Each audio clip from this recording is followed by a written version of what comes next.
March 23rd, 2023.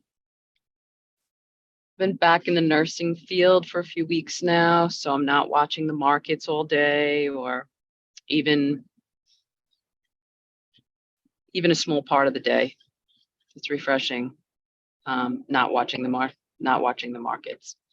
So I don't really know, what's going on in the intricacies, but I just have this intuitive feeling that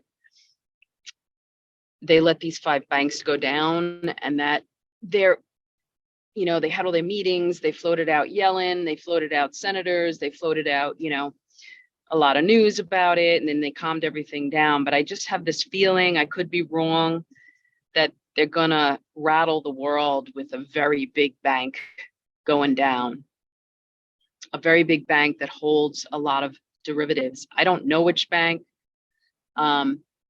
It could be a very well-known bank. It could be JP Morgan. It could be Deutsche Bank. I don't know. I'm not sure. I mean, if it was JP Morgan, that would rattle the world. And then I think we're just going to see subsequent waterfall moves after that, due to whatever that big bank is that goes down. I just have this feeling that this is going to happen. Something surprising is going to come out about a big bank, and it's going to rattle everything. But I could be completely wrong. Things have been quiet. We got the 0.25 rate hike yesterday. Market sold off a little bit. They're kind of staying in a range. They've been in a range for so long. And I don't know, but I'm only saying this just from my own logic, the way I put things together, because they have to bring the banking system down. They've let five banks go down, all by design. They've caused a whole hullabaloo and news and all of that, get the people knowing about the bank runs and everything, get them scared. But they have to bring the banking system down, and they can't do that in one move. They have to do it in many moves. But there has to be a very significant blow to the system, in my opinion, to the trust, because really nothing backs the dollar but trust. And now there has to be some kind of major blow to the banking system. And it has to be a bank that people trust, so to speak, or they hear that name and they're very familiar with it. So I just feel that this could happen, and very soon. And then we see a waterfall effect after that. We see that they're clamping down on crypto. And I said this about a week ago, and I've been saying it for months, that they have to bring down these 20,000 cryptos. They already know what crypto they're going to be using. They already know what digital currencies they're going to be using.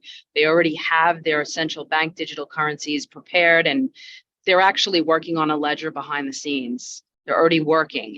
The system's already going.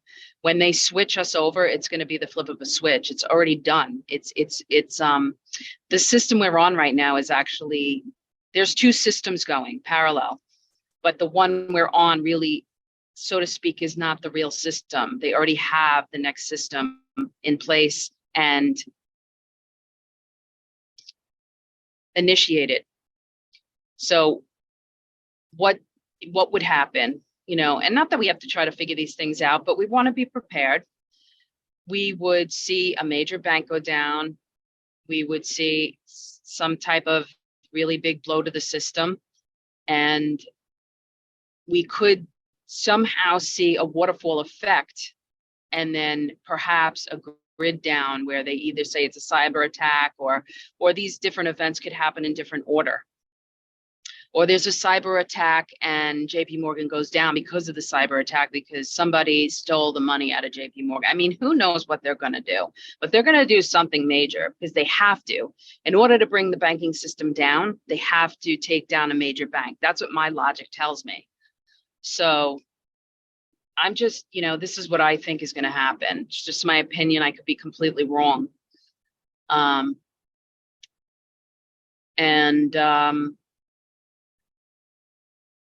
The beast is just breathing and waiting and waiting. Something's about to happen. It's waiting. So just think logically, okay, if the banking system went down, what would I need? I would need some cash, right? Because your cards are not going to work. There's going to be a credit event. I'm telling you, there's going to be a credit event. Credit will not work, cards will not work, electronic transactions will not work. So be prepared for that. It's going to happen, whether it happens from a quote cyber attack, which we know is planned and they're doing it, or it happens from all the banks start waterfalling down and they turn everything off, or whether it happens through a bunch of bank runs that happen out of fear and they turn everything off. It's going to happen. So be prepared for it. Be prepared. And that's really all I wanted to address today. And it's not from anything I'm watching in the markets. I really haven't looked at the markets today too much. I just looked at the closing of the S&P, and it's just in the same range. And I really watched that. I watched crude oil. I watched the dollar, and that's it. So I just took a quick look at those. But I just wanted to leave that out there. Prepare as best as you can. Also, the other thing I just want to say, and I keep reiterating the same thing, is I really see a vision of multi-generational housing, big time. I'm talking to people here in Tennessee, and prices of houses have skyrocketed here because so many people came from California and New York to escape those areas and those regions. And now this area, the house prices have gone up so high because California, so the house is so overpriced.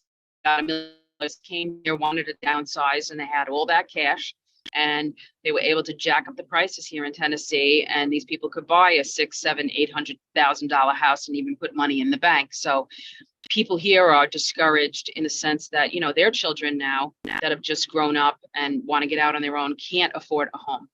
So we're going to have to see some kind of, I know housing prices are coming down in other parts of the nation, but where it's supply and demand, that's what it is. So if there's a great demand in certain regions, those housing prices are going to go down last. But we're also going to see a break in the housing market. I just don't know in what order this is going to happen. I do believe silver and gold are going to moonshot.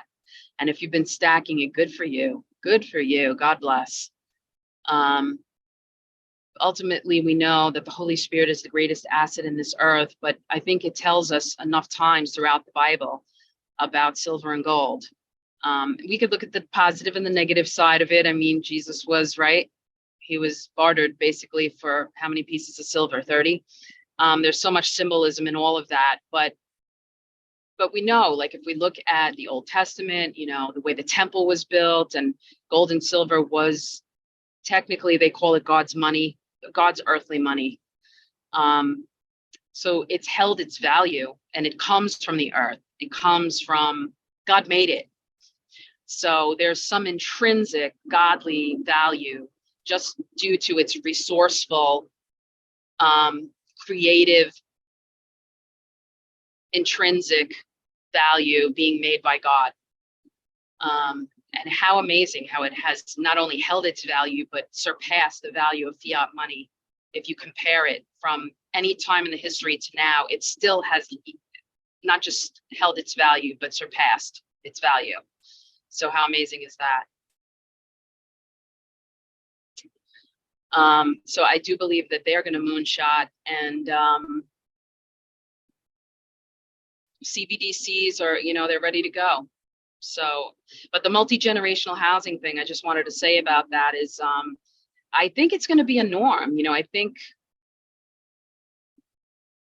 just it's going to be everywhere. I think grown kids are going to have to live off on a wing, in their parents' house, and people will live together and cook together again. And perhaps God has a plan in that he wants to draw families closer, or I could see God having a plan in that, but to help one another, to work together. And we've seen, just the breakdown of the family, how women have had to work for the last several decades, how children have gone to daycare, how grandmothers and grandfathers have raised grandchildren. And now I think we're going another step, and I think families are going to live together, multi-generational families. It's just my opinion, but I'm seeing it just as I've researched across the board. Just people cannot afford to buy a home. They cannot afford to start their lives in a new home right now. And people really can't move around. Even if they can sell their home, obviously, where are they going to go from there? And rents, this is the thing too, rents are just blowing through the roof. So if young people want to try to rent, or even people like us who, you know, have sold and rented, they're jacking the rent prices up so much that people can't afford rent. So more and more people are living together. That's the point. And so what is the kingdom plan in that? You know, what kingdom plan does God have in that? Is God going to just have, you know, revival meetings in the house and with families just getting together? Sounds like God to me.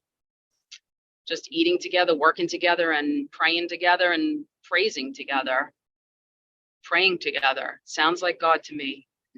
But I do believe we're going to see a massive acceleration in inflation, hyperinflation now,